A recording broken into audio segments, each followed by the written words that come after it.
Hello दोस्तों, स्वागत है फिर से आपका हमारे इस चैनल पुस्तक ज्ञान में। दोस्तों, आज के इस वीडियो में हम लोग बात करने वाले हैं क्लास 9th के इंग्लिश बुक बी हाइव का second chapter the sound of music का part 2 the shehnai of Bismillah Khan के आगे का आज हम लोग हिंदी समरी देखेंगे। तो चलिए देर ना करते हुए वीडियो को शुरू करते हैं। दोस्तों, सबसे पहले हम लोग शहनाई का जो इतिहास है उसके बारे में जान लेते हैं कि जो ये शहनाई है इसका निर्माण कैसे हुआ तथा ये अस्तित्व में कैसे आया। सम्राट औरंगजेब ने महल में पुंगी के बजाने पर पूरी तरह से पाबंद लगा दी थी। अब चूंकि इसके पीछे कारण ये था कि जो पुंगी जब बजाई जाती थी तो इसकी जो आवाज़ थी बड़ी तीखी और रूखी थी। तो एक नाई ने इसे सुधारने की सोची। उसने एक नली चुनी जिसका प्राकृतिक रूप से बना खोखला तना था, यानी कि वो पूरी तरह से खोखला था, और उसने इसके ऊपर 7 अलग अलग छेद कर दिए। उसने इसके कुछ छेद खोलते व बंद करके इसे बजाने की कोशिश की। इससे एक सुरीली आवाज़ निकली। उसने उसे शाही व्यक्तियों के सामने बजाया था। अब चूँकि अब ये एक वाद्य यंत्र के रूप में तो आ गया था, लेकिन इसे एक नाम देने की भी आवश्यकता थी। इसलिए इसका जो नाम इसके बजाने वाले के पीछे दे दिया गया। वह एक नाई था, इसलिए इसका नाम शहनाई रखा गया। सा इसलिए रखा गया क्योंकि इसे शाही व्यक्तियों के सामने बजाया गया था, इसलिए दोनों नाम को जोड़कर शहनाई इसके नाम रख दी गई। यह सर्वप्रथम शाह के कमरों में, यानी कि शाही व्यक्तियों के कमरों में बजाई गई थी। शहनाई की आवाज़ मांगलिक समझी गई। इस तरह इसे उत्तरी भारत में शादियों में और मंदिरों में बजाया जाता है। पहले ये पारंपरिक संगीत समूह का भाग था। उस्ताद बिस्मिल्लाह खां इसे शास्त्रीय स्टेज पर लेकर आए। 5 वर्ष के बिस्मिल्लाह खान बिहार में डुमरांव में एक तालाब के किनारे गिल्ली डंडा खेला करते थे। वे समीप के बिहारी जी के मंदिर में जाते थे। वहाँ पर वे भोजपुरी चैता गाने के लिए जाया करते थे। अंत में उन्हें 1.25 किलो का एक बड़ा लड्डू मिलता। यह स्थानीय महाराज की तरफ से होता था। यह 80 वर्ष पहले की घटना है। इस छोटे से बच्चे ने बाद में भारत रत्न पाया। यह उच्चतम नागरिक सम्मान है जो हमारे देश में उच्चतम लोगों को दिया जाता है। बिस्मिल्लाह खां का जन्म 21 मार्च 1916 को बिहार के संगीतकारों के परिवार में हुआ था।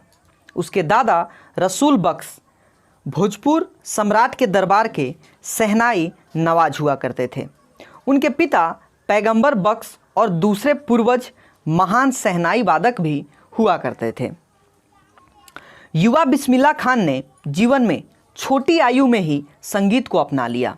3 वर्ष की आयु में उनकी माँ उन्हें बनारस में उनके मामा के घर ले गई। वे अपने मामा द्वारा शहनाई बजाने के प्रति आकर्षित हो गए। जल्द ही उन्होंने अपने मामा अली बख्श के साथ जाना प्रारंभ कर दिया, जो बनारस था उसमें विष्णु मंदिर में शहनाई बजाने के लिए जाते थे। जल्द ही उन्होंने यंत्र को बजाने का अभ्यास करना प्रारंभ कर दिया। वर्षों तक बालाजी का मंदिर, मंगला मैया और गंगा के किनारे वे स्थान बन गए जहां वे अभ्यास करते थे। गंगा के बहते पानी ने उन्हें नए रागों को बनाने के लिए उत्साहित किया। 14 वर्ष की आयु में बिस्मिल्लाह इलाहाबाद म्यूजिक कॉन्फ्रेंस में अपने मामा के साथ पहुंचते हैं। उनके लिए लखनऊ में 1938 में ऑल इंडिया रेडियो का खुलना एक बड़ा अवसर बनकर उभरा। वे रेडियो पर शहनाई वादक भी बाद में जाकर बन गए थे। बिस्मिल्लाह खान 15 अगस्त 1947 को अपनी शहनाई से राष्ट्र का अभिनंदन करने वाले पहले व्यक्ति बन गए। उन्होंने लाल किले से महात्मा गांधी और पंडित जवाहरलाल नेहरू जैसे व्यक्तियों के सामने कैफी राग को भी बजाया था। बिस्मिल्लाह खान ने भारत में और विदेशों में बहुत से स्मरणीय अभिनय दिए हैं। उनकी पहली विदेशी यात्रा अफ़गानिस्तान की थी। सम्राट जाहिर शाह उनकी शहनाई से काफ़ी प्रभावित हुए। उन्होंने उन्हें बहुमूल्य फारसी गलीचे दिए। फिल्म निर्देशक विजय भट्ट अत्यधिक प्रभावित हुए। उसने अपनी फिल्म का नाम यंत्र के नाम के पीछे गूंज उठी शहनाई रख दिया। फिल्म जो थी ये हिट रही और उनकी दिल का खिलौना है टूट गया रचना रिकॉर्ड तोड़ने वाली बन गई। बिस्मिल्लाह खान का फिल्मी संगीत विजय भट्ट की गूंज उठी शहनाई और विक्रम श्रीनिवास की कन्नड़ फिल्म सनाधि अपन्ना से आगे नहीं बढ़ सका। उन्होंने फिल्मी संसार को बनावटीपन और चमक दमक वाला पाया। वे उसके साथ समझौता बिल्कुल भी नहीं कर सकते थे। उनके लिए अवार्ड काफ़ी आए। वे अमेरिका में लिंकन सेंटर हॉल में कार्यक्रम देने वाले पहले भारतीय बन गए।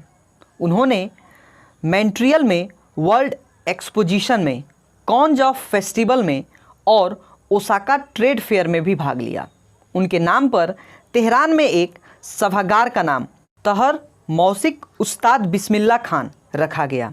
उन्हें पद्मश्री, पद्म भूषण और पद्म विभूषण जैसे राष्ट्रीय पुरस्कार से भी नवाजा गया। 2001 में उन्हें भारत का उच्चतम नागरिक अवार्ड भारत रत्न भी दिया गया। इस पर उन्होंने कहा, अपने बच्चों को संगीत सिखाएं, यह हिंदुस्तान की समृद्ध परंपरा है। पश्चिम भी अब हमारा संगीत सीखने के लिए आ रहे हैं। बिस्मिल्लाह खान ने सारे संसार की यात्रा की है, परंतु वे बनारस और इमराव के अधिक शौकीन हैं। एक बार उनके एक विद्यार्थी चाहते थे कि वे अमेरिका में एक शहनाई स्कूल के प्रमुख बने। उसने वहाँ मंदिर बनाकर बनारस का वातावरण उत्पन्न करने का वायदा किया, परंतु खान साहब ने उनसे पूछा कि क्या वे वहाँ गंगा नदी ले आएंगे। वे कहते हैं कि वे जब कभी विदेश होते हैं तो हिंदुस्तान देखने के लिए वो व्याकुल हो जाते हैं। जब वे मुंबई में होते हैं तो वे केवल बनारसी और पवित्र गंगा के बारे में ही सोचते हैं और बनारस में होते हुए उन्हें डमरुओं का मट्टा बहुत याद आता है। एक महान उदाहरण उस्ताद बिस्मिल्लाह खान का जीवन भारत की धनी सांस्कृतिक धरोहर का एक पूर्ण उदाहरण है। यह स्वीकार करता है कि उनकी तरह का एक मुसलमान काशी विश्वनाथ मंदिर में हर एक सुबह शहनाई बजा सकता है। तो दोस्तों, यह था इस चैप्टर का हिंदी एक्सप्लेनेशन। तो इस वीडियो में बस इतना ही। मिलते हैं हम अगले वीडियो में। तब तक आप हमारे चैनल पर बने रहिए और हमारे वीडियो को देखते रहिए। दोस्तों, अंत तक हमारे चैनल पर बने रहने के लिए आपका बहुत बहुत धन्यवाद।